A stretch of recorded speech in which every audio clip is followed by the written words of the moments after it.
The Cessna 172 is one of the most successful aircraft ever made. It's been around since 1956 and there's more been made than any other type in aviation history. Take Flight operate this modern Skyhawk derivative with inbuilt GPS, autopilot and traffic avoidance system. Its smaller sibling, the two-seat Cessna 152, is one of the world's most popular training aircraft. Take Flight operate no less than 5 of these models, including this rare tailwheel conversion.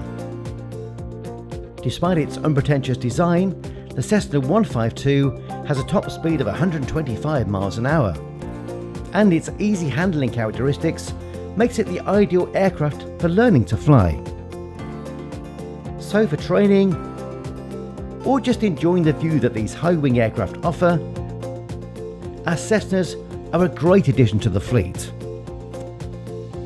This is Take Flight Aviation.